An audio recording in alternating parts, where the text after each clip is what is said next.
خواتین حضرات، وہ صرف شاعر نہیں، وہ صرف ادیب نہیں، وہ صرف ناقد نہیں، وہ صرف فلسفی نہیں، مذاہب عالم پر ان کی گہری نظر ہے۔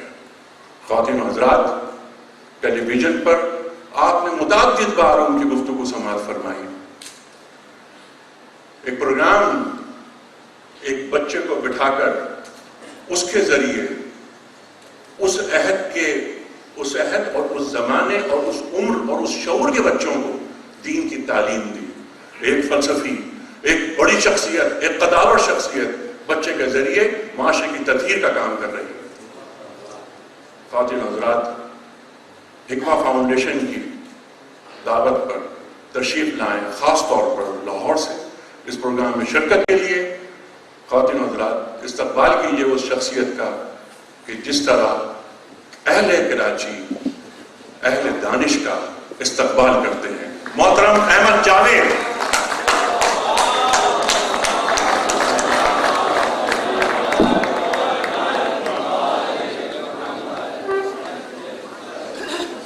السلام علیکم۔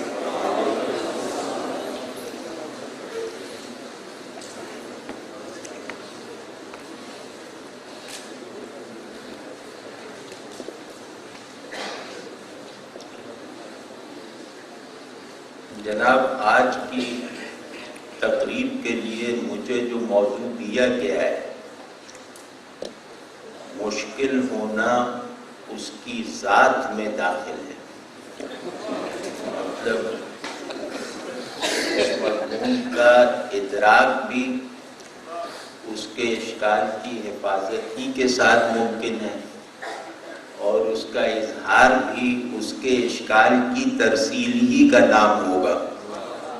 تو اب میں بہت معذرت خواہ ہوں کہ اگر بعض ٹیکنیکلٹیز کی وجہ سے، بعض اپنی نالائقیوں کی وجہ سے کچھ مشکل مباحث یا ادق اصطلاحات استعمال ہوں تو ان کو گوارا کر لیجیے گا، برداشت کر لیجیے گا، کیونکہ بعض باتیں ایسی ہوتی ہیں جنہیں کہنا کوئی بڑی بات نہیں ہے، اصل کارنامہ ہے انہیں سننا۔ یہ کارنامہ آج آپ لوگ انجام دیں گے۔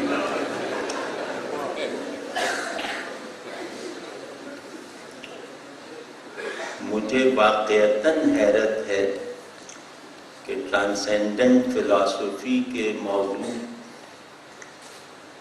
میں محدود ایک سیمینار میں حاضری کی یہ شرح ہو سکتی ہے، اور نوجوانوں کی ایسی اکثریت اس کو انہماک کے ساتھ سماعت کر سکتی ہے۔ یہ واقعی میرے لیے بہت حیران کن بات ہے۔ مجھ سے پہلے جو دو فاضل مقررین آئے، ان کی شکل میں آپ نے دیکھ ہی لیا کہ حکمت اپنی نظری ساخت میں کیا ہوتی ہے اور حکمت اپنے عملی پیٹرن میں کیا ہوتی ہے۔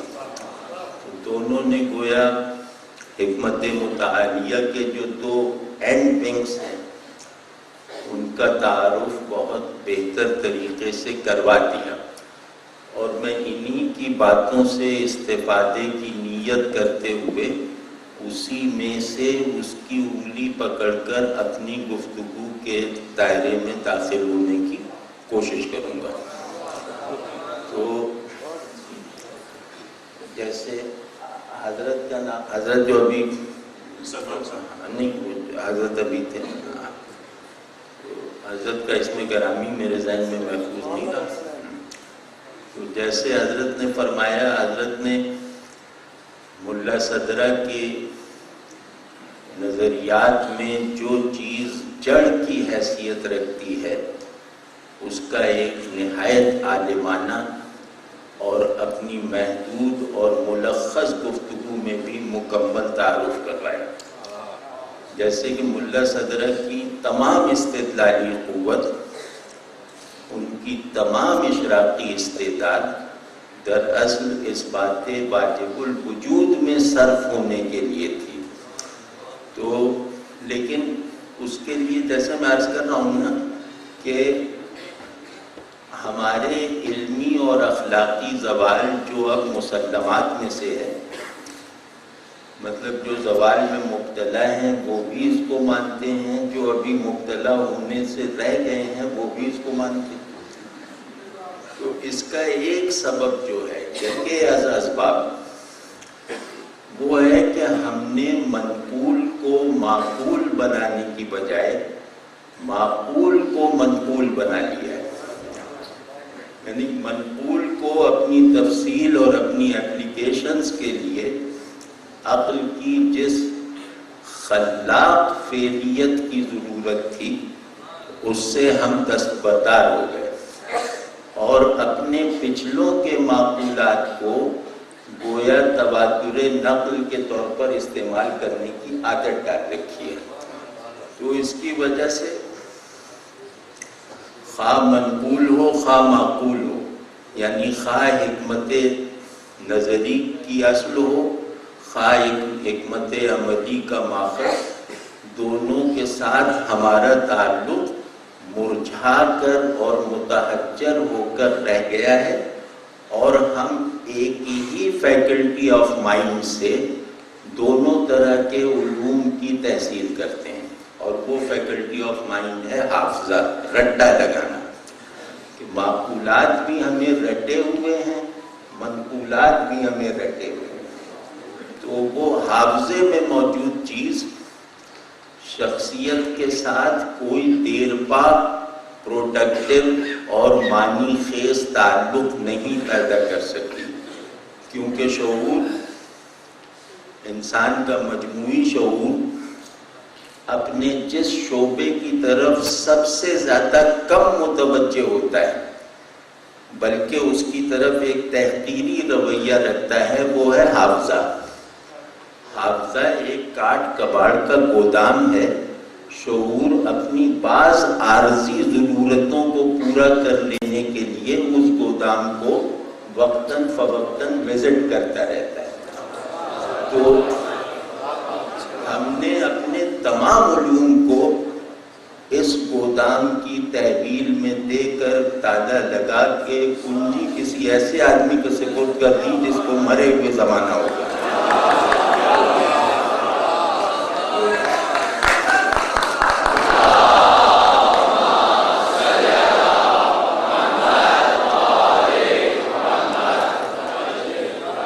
تو یہ جیسے قبلہ علامہ صاحب فرما رہے تھے کہ واجب الوجود کی استدلالی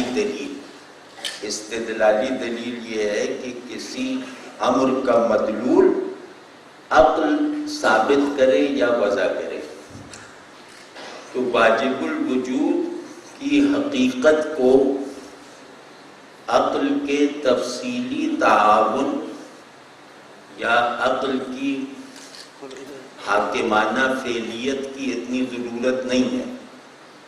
اگر ہم عقل کو حکمت کے موقف پر رکھتے ہوئے ذرا سا غور کر لیں، چاہے ہماری اصطلاحی علمی استعداد کتنی ہی کم کیوں نہ ہو، تو ہم پر عقل کو تسکین فراہم کرنے والی دلیل گویا نازل ہو سکتی ہے، اور ایسی تسکین جو عقل کی ترقی اور ارتقاء اور نشو و نما کے کسی بھی مرحلے پر بھی کسی نئی پیاس کا ذریعہ نہیں بنے گی۔ وہ تسکین عام ذہن سے لے کر فیثاغورس کے ذہن تک کو سیراب کرنے کا سامان کرتی ہے۔ وہ یہ ہے کہ عقل کی ایک ٹیکنیک ہے کہ وہ اپنے بدیہیات اور مسلمات کو اپنے استدلال پر حاکم رکھتی ہے۔ تو اگر ہم عقل کے اس بنیادی مزاج تعقل کو فراموش کر کے حقائق اور نظری امور کی تشخیص اور تعلیل وغیرہ کا عمل کریں گے تو وہ ایک طرح کی ورزش ہوگا، اس کا عقل کی اصل قوے تعقل سے کوئی تعلق نہیں ہوگا۔ میں جیسے اس کی مثال عرض کرتا ہوں کہ خود وجود کا تصور اس بات کو عقل کی تمام قابلیتوں کے لیے لازم کرتا ہے کہ وہ واجب کا اثبات کرے. وجود کا تصور ہی قائم نہیں ہو سکتا واجب کے اثبات کے بغیر. تو یہاں سے بات شروع کر کے جو ہماری آنٹولوجی یا ہمارا فلسفہ وجود ہے اس میں ایک معنوی توسیع کا عمل ضرور جاری رکھنا چاہیے، کیونکہ سمجھے ہوئے معنی کی تقدیر ہے کہ وہ پرانا ہو جائے. صرف ایک معنی پرانا نہیں ہوتا، وہ ہے اترا ہوا معنی. سمجھا ہوا معنی ہمیشہ پرانا ہو جائے گا، چاہے وہ صدرہ کا سمجھا ہوا ہو چاہے باقر داماد کا سمجھا ہوا ہو، وہ پرانا ضرور ہوگا. تو آگے والوں کا کام یہ ہے کہ اس کی فرسودگی کی، اس کے فرسودہ ہو جانے کے خطرے کو ٹالتے رہیں. تو اس لیے عرض کیا یہ بات ہے. دوسرا یہ سلمان نقوی صاحب نے ایک اتنی قیمتی بات کی ہے کہ اسے اپنائے بغیر ہم حکمت اور دین کے تعلق کو نہ ذہن میں اسٹیبلش کر پائیں گے نہ اخلاق میں استوار کر پائیں گے. وہ ہے تعلیم میں دو لفظی کا خاتمہ. سیکولر ایجوکیشن اور ریلیجس ایجوکیشن جب تک الگ الگ رہیں گی اس وقت تک دین میری وجودی استعداد اور میری عقلی استطاعت کا واحد مضمون نہیں رہے گا، واحد موضوع نہیں رہے گا. اور اسی پہ مطلب جیسے غزالی نے فرمایا کہ ہر موجود کا منتہا وجود حق ہے، اسی طرح ہر معلوم کا منتہا بھی وہی ہونا چاہیے، ورنہ علم نہیں. وجود وہ ہے جو استناد پائے وجود حق سے، علم وہ ہے جو سند حاصل کرے حضور حق سے. یہ امام غزالی کا قول. تو یہ مرتبہ ایک انسانوں کے تاریخی فلسفیانہ مسئلے کو ایڈریس کرنے کے لیے بہت ضروری ہے. کسی وقتی ضرورت کی تکمیل یا اس سے وقتی طور پر عہدہ بھرا ہو جانے کی ضرورت نہیں ہے. وہ ضرورت اب میں اپنے داخل ہوتا ہوں اور اس امید کے ساتھ کہ مہمان ہونے کا کچھ ایڈوانٹیج ہوگا وقت میں. تو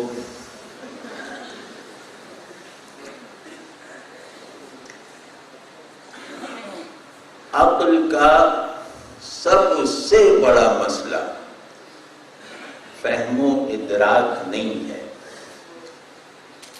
عقل اپنی ورکنگ کا جو اینڈ خود اپنے اوپر قائم اور نافذ رکھتی ہے وہ نہ فہم ہے نہ اثبات ہے، نہ تحلیل ہے نہ تعلیل ہے نہ تجزیہ ہے نہ تشریح ہے. یہ سب عقل کی اصلی ضرورت کو پورا کرنے کے عارضی ذرائع ہیں. عقل کا، اور یہاں لوگ کیونکہ مراد لے رہے ہیں عقل کا مطلب فلسفیانہ عقل، جس سے مجھے بہت اختلاف ہے، لیکن بہرحال عقل کا مطلب ہم بھی فلسفیانی اپن لے کر بات کر رہے ہیں کہ عقل کا مقصود اعظم ہے شعور اور وجود کی آئیڈینٹی. اب مشکل شروع ہونے والی ہے. شعور اور وجود کا جو اینڈ آف آئیڈینٹی ہے اس کا ادراک عقل کا مقصود اعظم ہے. یعنی عقل اس اسٹیٹ آف نوئنگ، اس اسٹیٹ آف انفولڈنگ تک پہنچنا چاہتی ہے جہاں شعور سیلف کنٹینڈ ہے، وجود سیلف ایکسپریسڈ ہے. تو وجود کی سیلف ایکسپریشن اور شعور کی سیلف کنٹینمنٹ میں فرق نہ رہے، یہ عقل کا مقصود اعظم ہے. تو عقل کی تمام ایکٹیویٹیز اسی لیے علم اور وجود کے پولز کو بیلنس کر کے ہوتی ہیں. عقل اپنے انہی مواقف میں کامیاب اور مطمئن ہے جہاں وہ علم اور وجود کے تطبیقی توازن کو ملحوظ رکھنے میں کامیاب ہوتی ہے، چاہے وہ موقف عارضی ہو چاہے مستقل ہو. تو ایک ایسا نظام تعلیم جو تعدد معلوم پہ کھڑا ہے وہ اتنا ہی بڑا شرک ہے جو تعدد موجود کا مدعی ہے. یعنی جہاں معلوم متعدد ہوں وہاں ظاہر ہے کہ موجود بھی متعدد ہوں گے، اور ان دونوں کے تعدد کا ضرر دینی اور عقلی آپ مجھ سے زیادہ جانتے ہیں. تو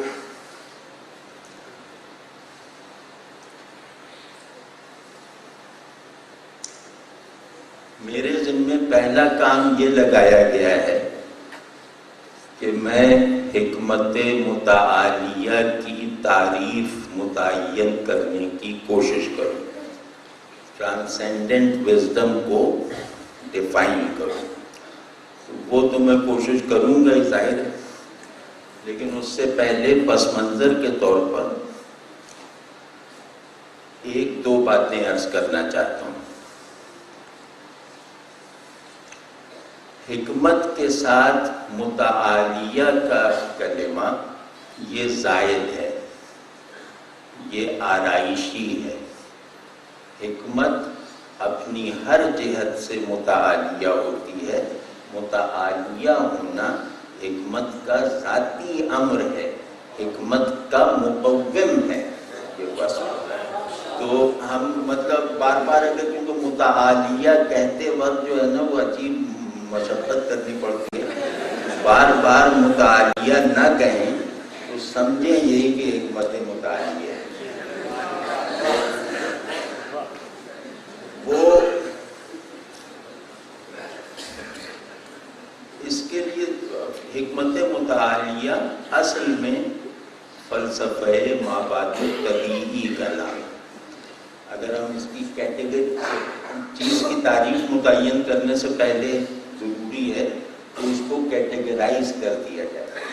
تو حکمت متعالیہ اپنے سبسٹنس میں میٹافزیکل سائنس ہے.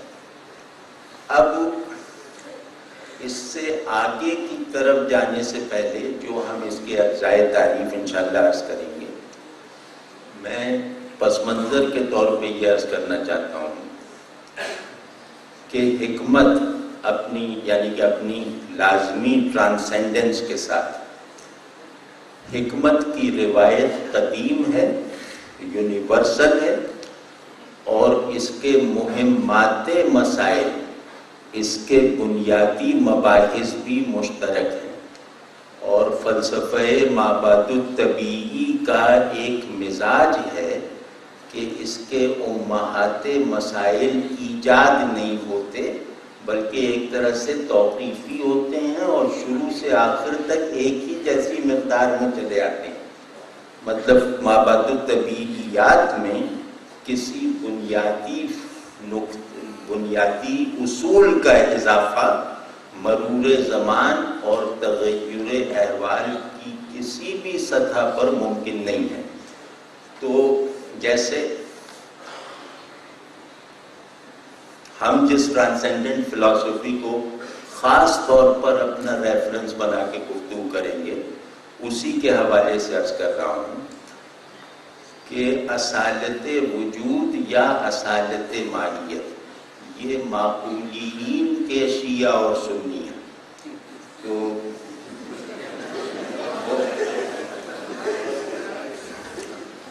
تو یہ دونوں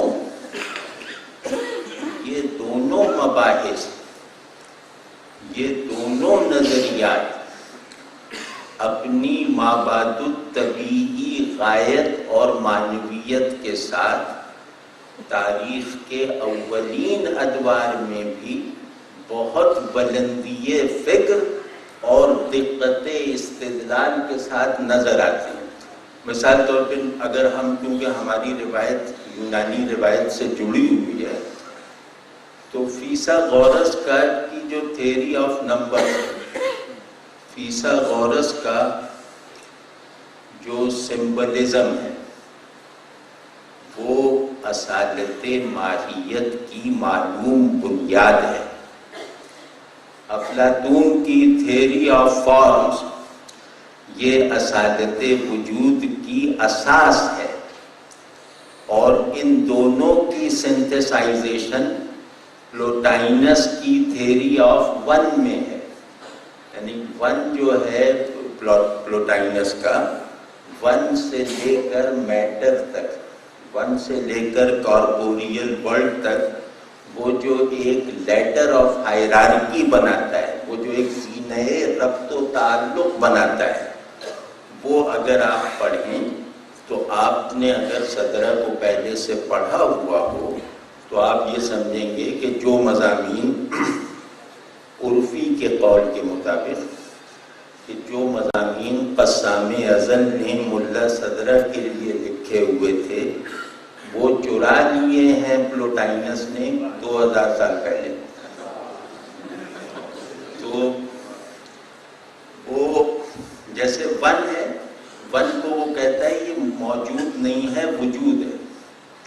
ون ذات نہیں ہے، ون وجود ہے، الواحد یا الاحد، اور اس میں سے موجودیت کے اسالیب یا سبسٹنس آف بینگنس نچلے مراتب میں فراہم ہوا ہے، نچلے مراتب میں رونما اور برسر کار آیا ہے۔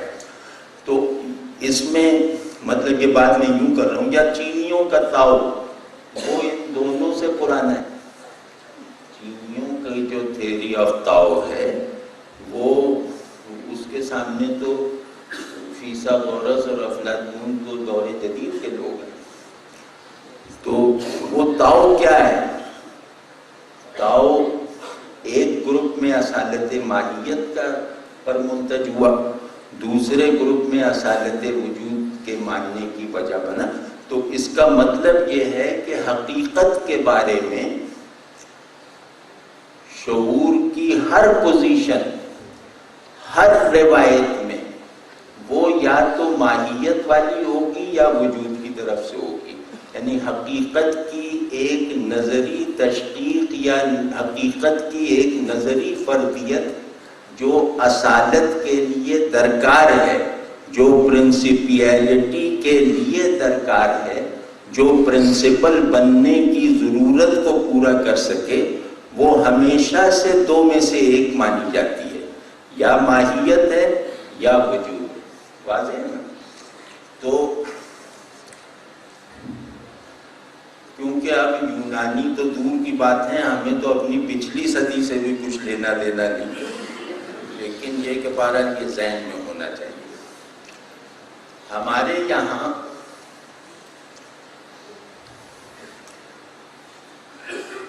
ابن عربی کے اسکول میں حکمت متعالیہ کی اصطلاح باقاعدہ استعمال ہوتی آئی ہے۔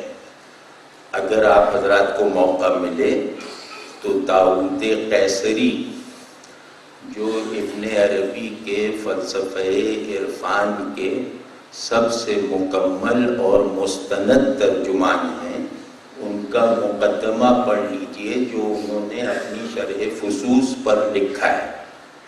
اس مقدمے میں انہوں نے عرفان ابن عربی کو کئی مقامات پر حکمت متعالیہ قرار دیا ہے۔ اسی طرح یہ اصطلاح ہوتی آئی ہے استعمال، لیکن وہ ملا صدرہ میں وہ کون سی قوت اور اٹریکشن تھی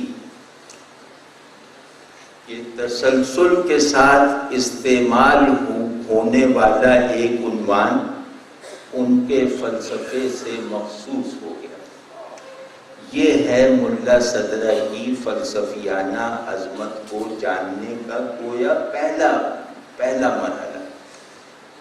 ان موجود عنوانات فکر پر قابض ہو جانا یہ روایت میں بہت کم ہوتا ہے، اور جن لوگوں کے ساتھ ایسا ہوتا ہے وہ لوگ اپنی روایت کے مجدد بھی ہوتے ہیں، خاتم بھی ہوتے ہیں اور بانی بھی بنتے ہیں۔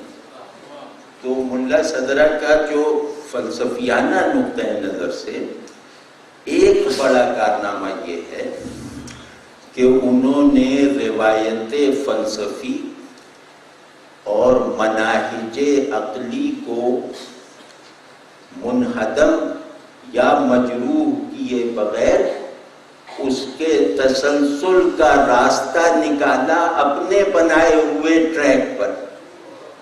یہ ملا صدرہ کا ایک بہت بڑا کارنامہ ہے کہ وہ آدمی روایت کے تسلسل کو پابند کر دے کہ وہ اس کی بنائی ہوئی نہر میں چلے گا، اس کے بنائے ہوئے راستے پر رہے گا، اس کی بتائی ہوئی منزل کی طرف یکسوئی سے پیش قدمی کرے گا، اس کی متعین کردہ غایات فکر کو اپنے اندر سمونے والی وسعت اور آمادگی پیدا کرے گا۔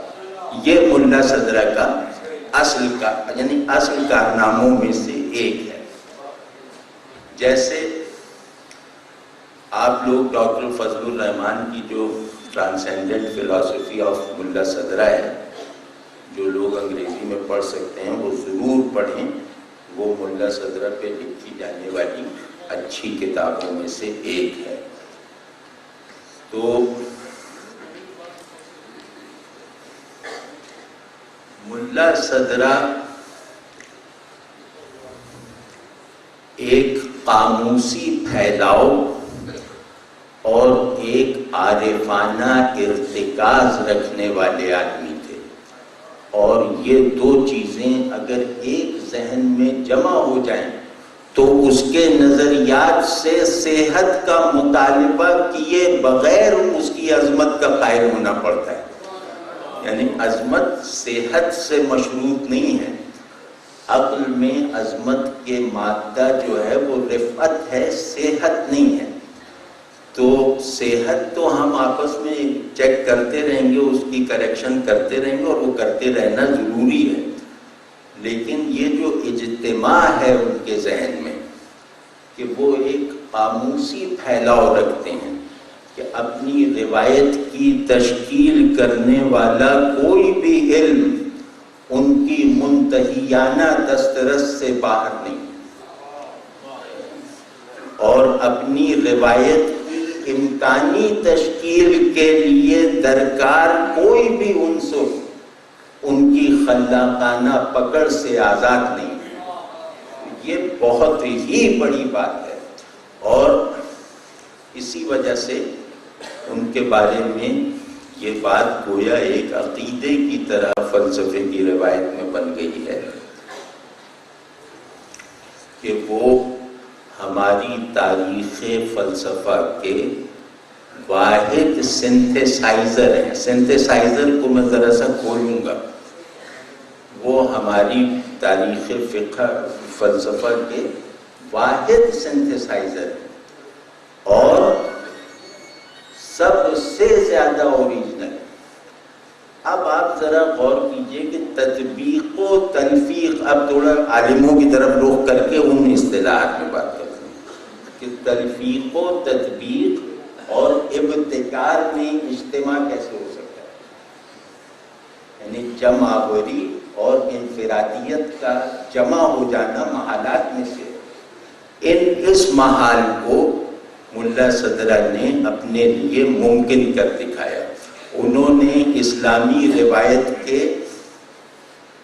ڈائلیکٹیکل ایلیمنٹس کو بھی ایک بلند تر سنتھیسس کی سطح پر پہنچا کر ایک دوسرے سے ہم آہنگ کیا، اور ان کی ہم آہنگی کا نتیجہ خود فراہم کیا، یعنی ان کی ہم آہنگی کے میکینیکل نتیجے کو اپنی فکر کی وضاحت نہیں بنایا، بلکہ دو ڈائلیکٹیکل اصول فکر کو ہم آہنگ کر کے ان کے بہترین اجزاء کو ایک نئی بلڈنگ، ایک نئے اسٹرکچر میں کھپا کر وہ جو اسٹرکچر بنایا وہ ان کا اپنا بنایا ہوا ہے. تو یہ بہت بڑی بات ہے، اور فلسفے کے اسٹوڈنٹس یہ انشاءاللہ سمجھتے ہیں کہ یہ اتنی بڑی بات ہے کہ ہیگل نے اس کو اپنا مقصود بتایا تھا. ہیگل ملا صدرہ سے کم بڑا فلسفی نہیں تھا. اس نے اپنا مقصود بتایا. تو اس سے پوچھا گیا کہ تمہارا خواب کیا ہے فلسفی کی حیثیت سے. تو اس نے کہا to realize the actual and to actualize the real. یہ میرا خواب ہے. تو یہ خواب ہیگل کے حق میں پورا ہوا ہو یا نہ ہوا ہو، ہیگل سے کچھ پہلے ملا صدرہ کے حق میں ضرور پورا ہوا.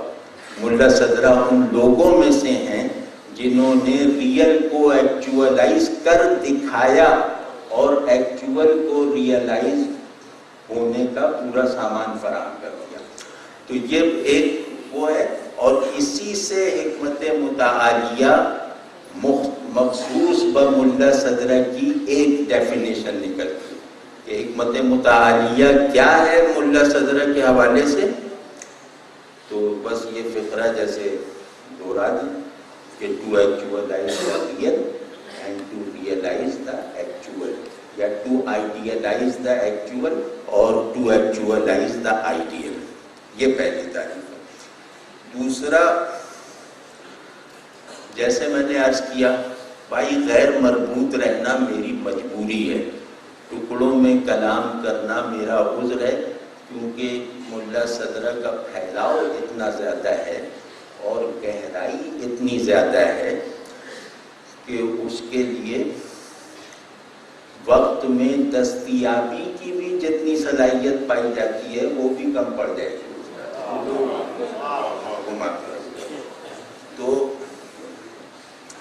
جیسے میں نے عرض کیا کہ حکمت کو ٹرانسینڈنٹ کہنا، وہ میں سلمان نقوی صاحب کی اس بات سے اختلاف رکھتا ہوں کہ ٹرانسینڈنٹ تھیوسوفی کہنا غلط ہے. یہ ٹرانسینڈنٹ فلاسفی ہے. اس کا سبب یہ ہے کہ حکمت عقل کے انفعال سے پیدا ہوتی ہے، عقل کے فاعل بننے سے نہیں حاصل ہوتی. حکمت عقل کا جوہر انفعال ہے حضور حقائق میں، اس سے پیدا ہوتی ہے. تو لہذا اسلامی فلسفہ و حکمت کا یہ جوہر اس کے ترجمے میں قائم ہونے والی اصطلاحات میں ملحوظ رکھنا چاہیے. تو تھیوسوفی اصل میں شعور کا انفعال ہے حقائق کے حضور میں. تو فلسفی جو ہے وہ حقائق ایجاد کرتی ہے، حقائق ڈگ آؤٹ کرتی ہے اپنی پوری فاعلیت کے ساتھ اور کوئی پیشگی بائنڈنگ رکھے بغیر. تو خیر مجھے تو ایسی ایک بات. تو جو ہم نے کہا کہ عرض کیا کہ متعالیہ کہنا ایک توصیفی یا آرائشی سا عمل ہے، اس کو ضرورت نہیں ہے اس سابقے کی. تو حکمت اپنے جوہر ہی میں ٹرانسینڈنس رکھتی ہے. وہ ٹرانسینڈنس کیا ہے؟ ٹرانسینڈنس کا مطلب ہے ترفع، منصوبات سے ماورا ہونا. یہ ہے ٹرانسینڈنس. یہ چیزیں آپ کی نسبت سے موجود ہیں لیکن آپ خود ان چیزوں سے ماورا ہیں. اس کو کہتے ہیں ٹرانسینڈنس. اس کا آسان مطلب ہے کہ حقیقت کا صورت سے برتر ہونا، حقیقت کا صورت سے رفیع تر ہونا عقل کی جس صلاحیت سے میسر آتا ہے اس صلاحیت کو حکمت کرتے ہیں. یہ ٹرانسینڈنس ہے. یعنی ٹرانسینڈنس یہ کہ ہم برتری ثابت کریں. اور حکمت کا اصل میں جوہری اور مجموعی مطلب ہی یہ ہے کہ حق پر ایسی شدت اور وسعت کے ساتھ فوکس کیا جائے کہ تمام عالم خلق اس کے دائرے میں سما جائے. یعنی توجہ الی الحق ہمیں اس قابل بنا دے کہ ہم خلق کا علمی بلکہ وجودی احاطہ کر سکیں. یہ ہے حکمت کا مطلب. اور بلکہ یہ ایک پوائنٹ میں نے لکھا تھا، میرا خیال یہ لکھا ہوا جملہ زیادہ واضح ہے کہ حکمت کا مطلب ہی یہ ہے کہ حق یا حقیقت پر ایسی شدت اور وسعت کے ساتھ فوکس کیا جائے، ارتکاز کیا جائے کہ پورے نظام ہستی، کائنات صورت، بلکہ کل وجود و شعور کا احاطہ ہو جائے. یہ ہے حکمت. اور حکمت کا یہ وصف، حکمت کا یہ درجہ ممکن ہی نہیں ہے اس کے ایسنس آف. ہم اس طرف متوجہ ہوں تو تعریف کے بارے میں آپ جانتے ہیں کہ تعریف جزوًا بھی کل کا فائدہ دیتی ہے. یعنی تعریف شے کے عنوان سازی کا وہ عمل ہے کہ اس کا جز بھی کل کا فائدہ دیتا ہے، کل کا مفہوم رکھتا ہے. تو اس وجہ سے ان کو صرف جز یا پوائنٹس نہ سمجھا جائے، بلکہ یوں سمجھا جائے کہ ان پوائنٹس کو حکمت کی کلی تعریف باور کروایا جا سکتا ہے. پہلی تعریف حکمت کی، یہ ذرا سا بہرحال پہلے لفظ تو مشکل بول دیتے ہیں پھر دیکھی جائے کہ حکمت کی پہلی تعریف ہے شعور حق کا غلبہ حضور خلق پر. اب اس کو عبارت آرائی سمجھ گئی محسوس ہوئی، اگر نہ بھی سمجھ میں آئے تو کیا ہے، قافیے تو مل رہے ہیں نا. کیونکہ بڑے معانی سے محظوظ ہونا بھی ایک بڑی چیز ہے. وہ مفہوم نہ بن پائے تو نہ بن پائے، کیا ہوتا ہے.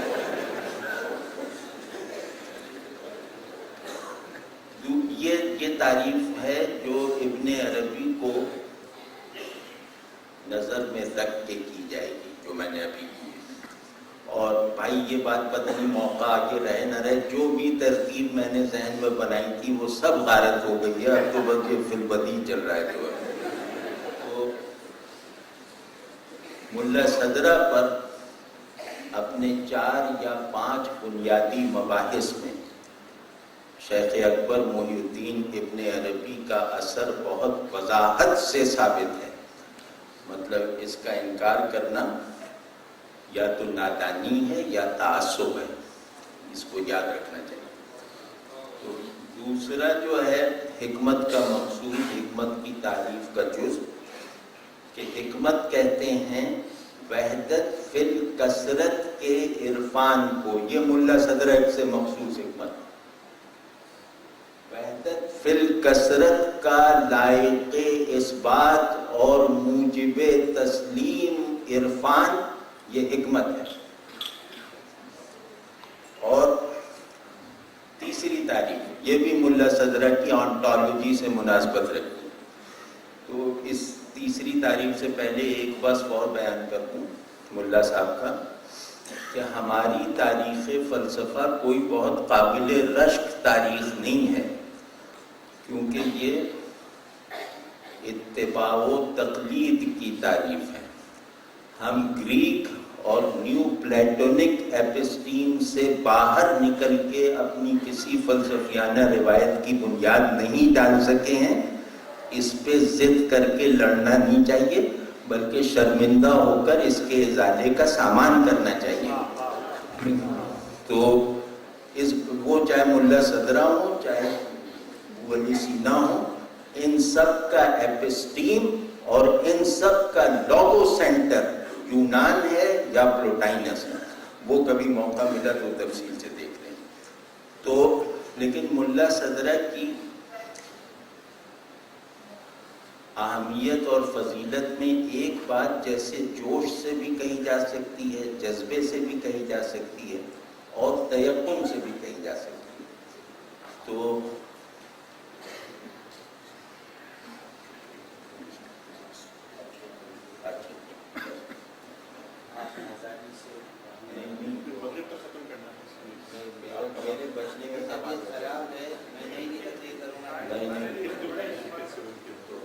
بھائی بس 5 منٹ اور برداشت کریں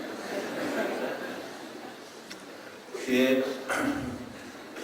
ہماری تاریخ فلسفہ میں مکمل فلسفیانہ نظام بنا دینے والی 2 ہی شخصیات جن کے فلسفے کو ہم کہتے ہیں کہ انہوں نے پورا فلسفیانہ نظام بنا دیا ہے. اب فلسفیانہ نظام بنانے کا دعویٰ تو جو ہے وہ کوئی صاحب بھی شیخ المعقولات کر سکتے ہیں. فلسفیانہ نظام بنانے کا مطلب ہے کہ آنٹولوجی، کازمولوجی، سائیکالوجی اور ان سب کی ایک میٹافزیکل یا ایک بائنڈنگ بنیاد اور اصول فراہم کرنا. یعنی کوئی ایسا اصول دریافت کر کے اس کو شعور اور وجود کی تمام تفصیلات پر منطبق کر دکھانا، یہ ہے فلسفیانہ نظام. تو ان معنوں میں ابو علی سینا اور ملا صدرہ کے سوا کوئی تیسرا فلسفی ہمارے یہاں نہیں ہے جسے ہم کہہ سکیں کہ یہ مکمل فلسفیانہ نظام کا اوریجنیٹر ہے. ہاں، شیخ الاشراق میں یہ امکانات واضح ہیں، لیکن 36-37 برس کی عمر میں قتل ہو جانے کی وجہ سے وہ ان واضح بلڈنگ بلاکس کو، ان کے پاس بلڈنگ بلاکس پورے ہیں ایک نظام بنانے کے، لیکن انہیں مہلت نہیں ملی ان بلڈنگ بلاکس کو اسٹرکچر کرنے کی. تو تیسرے آدمی شیخ الاشراق شہاب الدین سہروردی مقتول ہیں، ان کے یہاں بھی فلسفیانہ نظام کے ٹریسز ہیں. تو ملا صاحب کے یہاں ملا صدرہ کے اس وصف کی بنیاد پر حکمت کی یہ تعریف بھی افس اور قائم کی جا سکتی ہے کہ کائنات، حکمت کیا ہے؟ کائنات کو ایک ہی تعریف سے ڈیفائن کر دینے کا ملکہ. اگر اس کا نمونہ دیکھنا ہو عملی حالت میں تو جب تک آپ ملا صدرہ کے کام کو نہیں دیکھیں گے اس تعریف کا مصداق آپ کو نظر نہیں آ سکتا. ٹھیک ہے نا؟ ایک ہی، یعنی کہ کائنات کا سبسٹنس آف ڈیفینیشن ایک ہو، اور کیسے ہو یہ اس کے لیے ضروری ہے کہ آپ ملا صدرہ کے جہان فکر کی سیر کی. اور اب میں ایسی یاد دہرا دیتا ہوں کہ وہ اگلی تعریف ہے وحی کو مادہ تعقل بنانا. اگر آپ ذرا سا ان کے اتحاد عاقل و معقول اور اصالت وجود خاص طور پر ان عنوانات سے ملا صدرہ کے ڈسکورس کا مطالعہ کریں تو آپ کو واضح طور پر یہ اپروچ عمل میں نظر آئے گی کہ یہ شخص تنزیل کو مدار تعقل بنانے پر مصر ہے اور کامیاب ہے. یہ حکمت ہے. حکمت کسے کہتے ہیں؟ کہ حقیقت کے سیلف ڈسکلوجر کو اپریشیٹ کر کے حقیقت کے ساتھ رابطے کے ٹیمپورل اور اسپیشیل اسٹرکچر کی تعمیر کو مکمل کرتے جانا. اب یہ لمبا فقرہ تھا لیکن 12 لوگ. تو تیسری تعریف ہے، تیسری یا چوتھی جو بھی، کہ حکمت وہ ملکہ عقل ہے جو کسی میٹا نیریٹو کی تشکیل کے لیے درکار ہوتا ہے. اب جو لوگ جدید فلسفہ وغیرہ جانتے ہیں وہی سمجھتے ہیں کہ میٹا نیریٹو آج کی ایک بہت بنیادی اصطلاح ہے. میٹا نیریٹو کا مطلب یہ ہے کہ ذہنوں کی تبدیلی کے باوجود خیال نہ بدلے. یہ میٹا نیریٹو آپ سمجھ رہے ہیں؟ یہ تو اس کی قبولیت یا تشکیل کی استعداد کو حکمت کہتے ہیں. اور اس درجے پر حکمت ذہنی سے زیادہ قلبی ہے اور عقلی سے زیادہ وجودی ہے. تو آخری تعریفوں میں سے ہے. اچھا یہ تعریفیں میں نے کوئی فرہنگ اور لغت دیکھ دیکھ کے نہیں لکھی ہیں، یہ تعریفیں حکمت کے قلزم میں ایک جاہلانہ جسارت کے ساتھ چھلانگ لگا دینے کے نتیجے میں نکلی ہیں. تو حکمت مجموعی شعور کا مستقل حال ہے جو شعور کی تمام فیکلٹیز میں سرایت کیے ہوئے ہے اور ان کے لیے فلفلنگ ہے. یہ بہت اہم تعریف ہے میری نظر میں کہ حکمت وہ جوہر حصول ہے جو شعور کی تمام مرادوں اور شعور کی تمام استعدادوں اور شعور کے تمام مقاصد اور شعور کی تمام فیکلٹیز کے لیے بیک وقت فلفلنگ ہو. اس کو کہتے ہیں حکمت. اور بس 2 اور رہ گئی ہیں، باقی بھائی وہ موازنہ تو آپ جانتے ہیں کہاں سے کریں گے اتنے وقت میں. تو وہ 2 تعریفیں اور رہ گئی ہیں. وہ ہے کہ شعور و وجود کی اصلی اہمیت کے سبسٹنس سے، شعور و وجود کے فعال اور خلاق تصور کا خوگر بن جانے سے ذہن میں جو استعداد پیدا ہوتی ہے اسے حکمت کہتے ہیں. حکمت شعور اور وجود کی آئیڈینٹی تک پہنچ سکنے کی ضمانت دینے کا نام ہے. اور آخری ہے حکمت انسان یا انسانی عقل کے سب سے بڑے مسئلے کے حل ہو جانے کو کہتے ہیں. وہ مسئلہ ہے کیا ہے کہ شعور شے پر ڈومیننٹ رہے. حکمت شعور کے غلبے کو کہتے ہیں جو اسے اپنے آبجیکٹ، اپنے منظورات اور اشیاء پر حاصل ہے. تو میرا خیال اتنا بہت ہو گیا، بڑی مہربانی. اور ایک میں عرض کرنا چاہتا ہوں حکمہ فاؤنڈیشن کے کارپردازان سے کہ یہ کام بہت بڑا ہے، اللہ اس میں برکت دے، اور اس کام کے نتیجے میں ہماری اعلیٰ ذہنی ضروریات کے ساتھ ساتھ ہماری بہت سی معاشرتی اور نفسیاتی بگاڑ کی صورتوں پر بھی قابو پایا جا سکتا ہے اس طرح کے ماحول میں. لیکن اس میں میری درخواست یہ ہے کہ اس میں کسی مسلک کے چہرے کو نمایاں نہ ہونے دیجیے، اس کو مسلکی شناخت نہ دیجیے، ورنہ یہ اپنے مقاصد کو پورا نہیں کر سکے گا. تو یہاں آپ عیسائیوں کو